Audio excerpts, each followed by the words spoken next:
안소희 씨를 무대로 모셔서 이야기를 나눠보도록 하겠습니다. 큰 박수로 맞이해 주십시오.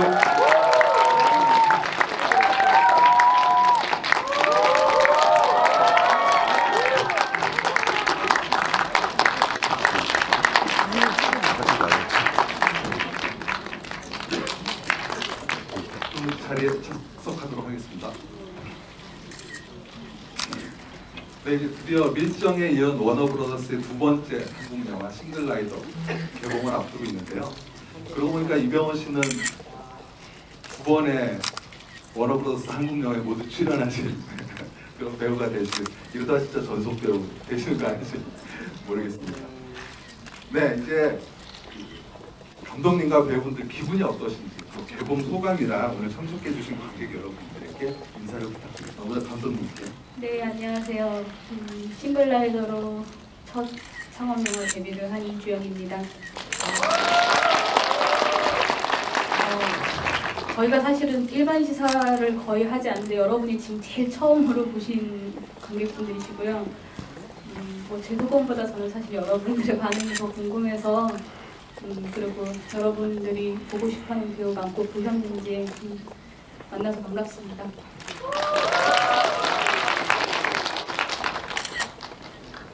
네, 안녕하세요. 이병헌입니다. 반갑습니다.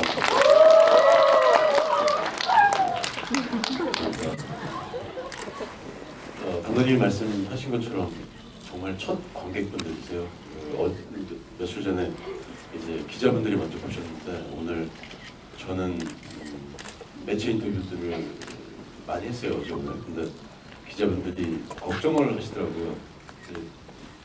대부분들 너무나 잘 봤는데 기자 시사회에서 반응이 좋으면 또 그것과는 상관없이 또 그냥 일반 시사에서는 반응이 안 좋을 수도 있고 그런데 긴장되지 않냐고 해서 많이 긴장된다고 해서 오늘 여러분들하고 이렇게 처음 대화를 나누는 이 시간이 사실 가장 긴장도 되고 또 어떤 게 보셨는지 궁금합니다. 오늘 많은 좋은 영화에 대한 이야기 나눌 수 있으면 좋겠습니다. 안녕하세요, 고효진입니다.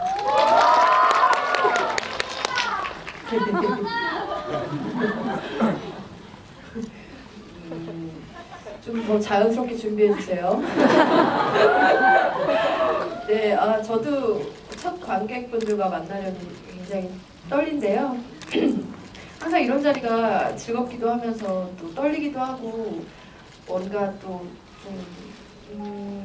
이 시간을 오늘 이 만남이 지나고 나면 조금 또 안정이 되고 그렇기도 하더라고요. 네, 물론 좋은 얘기들이 많아야겠지만 어쨌든 오늘 알찬 얘기들 나누고 또 좋은 얘기들 입소문 내주시길 바랍니다. 감사합니다. 안녕하세요, 안소희입니다.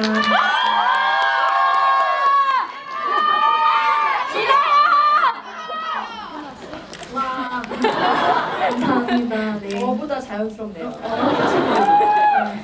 감사합니다. 사실 저는 이 자리가 처음이어서 또 라이브라고 하고 이래서 지금 되게 정신이 없고 긴장되고 그런데요. 열심히 잘 해볼 테니 재미있는 시간 가지고 가셔서 저희 영화도 입소문 많이 내주셨으면 좋겠어요. 네, 잘 해보겠습니다. 네, 그럼 본격적인 토크에 앞서서 먼저 감독님께 질문드리겠습니다. 감독님께서 충무로의 타고난 이야기꾼으로 방송이 자자하시는데요. 먼저 싱글라이더 연출하게 되신 계기가 있으시다면요? 비록 저희 주인공이 남자로 설정이 되긴 한데 저도 잘 다니던 회사를 어떤 오해로 그만두게 되면서 방황이 시작되면서 이 이야기가 시작이 됐습니다. 전혀 뜻밖의 답변이라 제가 깜짝 놀랐습니다. 네, 이 영화 기자 시사회 이후에 굉장히 호평이 많이 쏟아졌거든요. 결말을 알고 봐도 또 다른 감동이 있고 또 반전이 있다고 하더라도 끌려 들어가게 되는 묘한 매력이 있는 영화인 것 같습니다. 이병헌 씨가 어제 저랑 인터뷰에서 그런 말씀하셨어요. 이 영화는 누군가에게 인생 영화가 될 것이라고 확신한다고 말씀하셨는데 저도 그 말이 맞는 것 같습니다. 자, 그럼 여기서 명장면 스틸 토크를 시작하도록 하겠습니다. 배우분들은 관객분들은 스크린 봐주시고요. 배우분들은 모니터 화면 봐주시면 되겠습니다.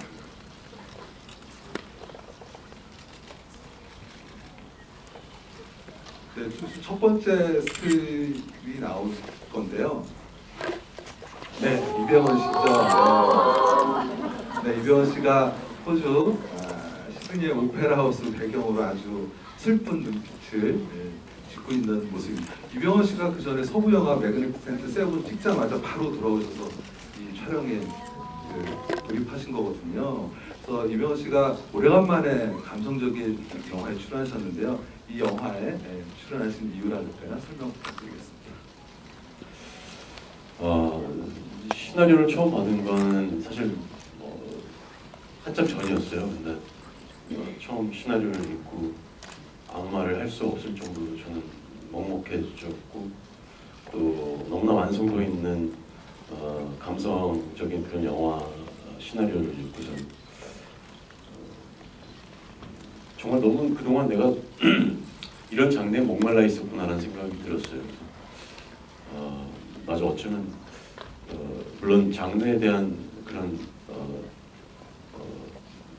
편식 같은 건 없지만 굳이 비교한다면 이런 영화를 상당히 내가 참 좋아했었는데 하는 생각을 하면서 아무튼 저한테 굉장히 그러니까 뭐 좀 충격도 주고 영혼도 굉장히 깊게 남았던 작품이었고 그래서 반드시 꼭 이 영화에 어떻게라든 참여할 수 있었으면 좋겠다 생각을 했어요. 그래서 바로 말씀하신 대로 그 소비 영화를 끝내고 촬영에 합류를 했었죠. 그래서 조금은 좀 어색하기도 했어요. 왜냐면 얼굴도 아주 많이 까맣게 타고 수염에다가 머리도 길고 물론 지금도 사극 때문에 길지만 그랬던 모습에서 갑자기 이렇게 그냥 아주 평범한 느낌의 남자의 모습으로 변했어야 되는 부분이 저 자신도 살짝 어색했지만 그래도 빠른 시간 안에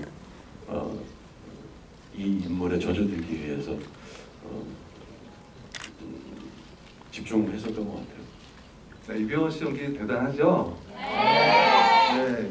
이병헌 씨가 인터뷰 중에 이 영화 각본을 읽으시고 여지껏 읽은 각본, 그 수많은 각본 중에 베스트 5에 당당히 들어갈 수 있을 만큼 굉장히 인상적으로 읽으셨다 그랬는데요.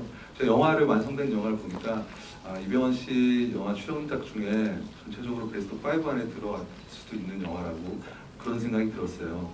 그래서 제가 오늘 GB 토크 진행하면서 이병헌 씨가 과거에 출연했던 영화 제목으로 싱글 라이더를 한번 설명해 보도록 하겠습니다.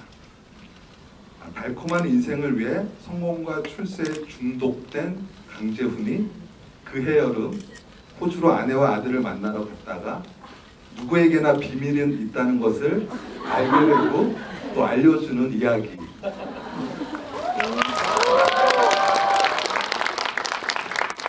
고맙습니다. 어제 인터뷰 중에 이병헌 씨한테 살짝 말씀드렸는데요. 네, 이병헌 씨도 좋게 하셔서 다행이었습니다. 이따가 공연진 씨 한번 도전해 볼 텐데요. 실패할 것 같습니다. 네, 그러면 감독님께 질문 드릴게요. 이병헌 씨에게 어떤 연기 디렉팅을 좀 하셨나요? 사실은 저는 신인 감독이고 병헌 선배한테 내가 이렇게 디렉팅을 하는 거가 어떻게 해야지 될까라고 걱정을 사실은 많이 했는데 오히려 선배님이 더 적극적으로 말씀을 많이 주셨었고 어떤 때는 사실은 저기서 보여서 일로 걸어오시면 제가 촬영장에서 반대 방향으로 도망간 적도 사실은 있었고요.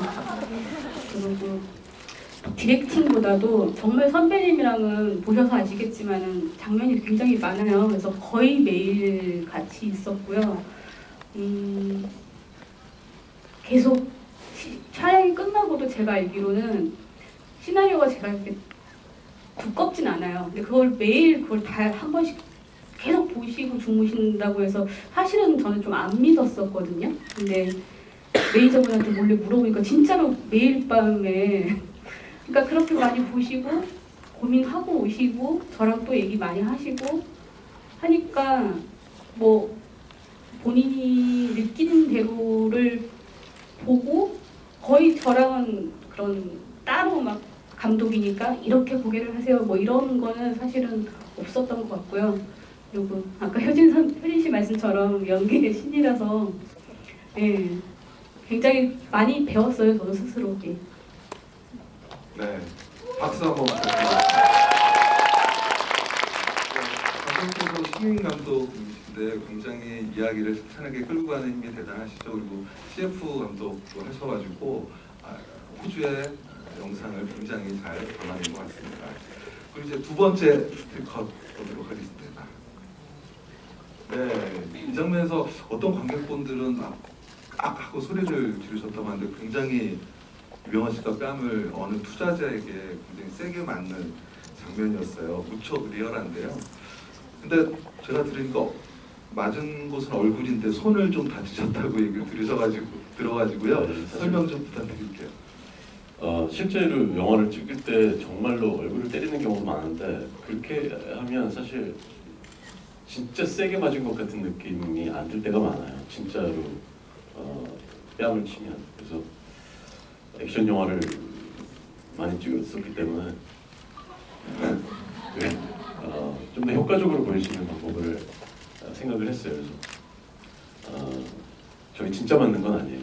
누군가가 뺨을 맞는 순간에 박수를 치고 저는 그 리액션을 받은 그런 장면이에요. 그래서 영화편을 보시고 주위에서도 괜찮았냐고 저거 찍을 때 다치지 않았었냐고 그러는데 전혀 손이 터치가 된 상황은 아니었고요. 그저 액션과 리액션으로 마치 진짜 맞는 것처럼 연기했었던 거였습니다. 손을 다쳤던 거는 저 바닥에 막 이런저런 막 이렇게 뭐가 깨지고 막 이런 어떤 유리 조각들이나 뭐 이런 화분 깨지고 막 이런 조각들이 있었어요. 그 쓰러지면서 오히려 이렇게 바닥을 짚어가지고 손이 조금 찢어진 게 있었는데 얼굴은 오히려 괜찮은데 그때 손을 조금 이제 다쳤습니다. 네, 잘 알겠습니다. 이 영화 시작할 때 고은 시인의 시 보셨죠, 여러분? 네, 내려갈 때 보았네, 올라갈 때 보지 못한 그 꽃이라는 시가 어떻게 보면 이 영화를 전체적으로 좀 설명하는 것 같습니다. 감독님께서 이 영화 만드실 때 좀 담고 싶고자 했던 메시지는 어떤 게 있을까요? 사실은 그 시는 원래 의도대로 넣으려고 했던 건 아니고요. 투자사나 다른 분들께 연출 의도를 적어내야 되는 그런 항목이 있어요. 근데 막 이런 감정을 막 좀 메시지적으로 전달한다는 게 굉장히 좀 설명적인 게 안 좋다고 저는 생각을 해서 이 시면 대충 이 이야기가 전달하고자 하는 거를 명확하게 설명할 수 있겠다라고 저 연출 의도에 그냥 딱 그 시를 넣었는데 그게 좀 인상적이었던가 봐요. 그래서 그걸 가지고 앞에 한번 인트로로 프롤로그를 좀 넣어보면 어떠냐라고 해서 저는 어쨌거나 그 시로 느껴지는 감정들이 이 영화에 담겨 있다고 생각을 해서 넣게 됐고 좀 여러분들께서는 이 시의 의미에 대해서 어떻게 생각하실지 모르겠지만은 꼭 막 무조건 행복을 위해서 지금이 정말 중요해라기보다도 본인한테 맞는 가치를 우선순위로 두는 게 어떤가 그런 생각을 합니다. 예. 네, 영화 제목 싱글 라이더가 1인 탑승객 또는 홀로 여행하는 사람을 뜻하는데요. 여행은 홀로 할 수 있지만 인생은 동반자가 꼭 함께 가야 되는 길이라고 생각합니다. 이 영화가 여러분들에게 여러분들의 가족, 친구, 지인들 소중하게 느낄 수 있는 그런 깨달음을 주는 그런 영화가 되셨기를 저는 생각을 하고요. 세 번째 스틸. 네, 호주 또 오페라 하우스도 나왔고요. 또 공효진 씨가 또 바이올린을 펴기 위해서 오디션을 보기 위해서 올라가는 장면입니다. 제가 알기로는 공효진 씨가 거의 바이올린을 거의 한 달 가까이 굉장히 연습하셨어요. 진짜 바이올리니스트 수진처럼 보이기 위해서 굉장히 노력한 걸 제가 알고 있는데 그러나 분량이 좀 너무 적게 나와서 좀 혹시 아쉽지 않으셨어요? 감독님에게? 한 달 연습해서는 뭐 바이올린을 아마 배워보신 분들이 여기 계실 것 같은데 네, 어렸을 때부터 하지 않으면 뭐 이렇게 속성으로 배운다고 흉내를 낼 수 있는 악기가 아니더라고요. 네, 현악기가 좀 그런 것 같아요. 정말 어려웠고요. 뭐 한 달을 뭐 어떤 배우들이 작품할 때 그런 어떤 전문적인 어떤 거를 할 때 더 오랜 시간 연말을 하기도 하죠. 영화를 위해서. 근데 한 달을 꼬박 하긴 했는데 너무 어려워서요. 찍은 건 좀 있을 테지만 감독님이 거기서 쓸만한 걸 찾기가 어려웠을 때. 왜 더 넣으시게 하셨어요? 그 장면은 사실은 연출 의도가 그 효진 씨가 보이지 않지만 효진 씨가 연주하는 소리를 듣는 재훈이 필요했기 때문에 그게 맞아요. 예. 그 혼자 쓸쓸히 듣는 재훈이 더 중요했죠. 제가 그걸 잘 켜는 모습을 보여주는 게 아니라. 근데 제가 선배님의 감정 연기에 도움을 드리지 못했다는 거 인사를 통해서 아시겠지만 저도 감정 잡기가 쉽지 않았고요. 이렇게 악기가 너무 이 얼굴 근처에 있어야 되는 악기니까 하는 척을 막 할 수가 없었어요. 그게 잘하는 게 어렵더라고요. 네. 그저 들고 가는 건 잘했습니다. 씨는 정말로 저도 효진 씨도 감독님도 정말 혼신의 연기를 했어야 되는 신이었던 것 같아요. 완전히 연기로.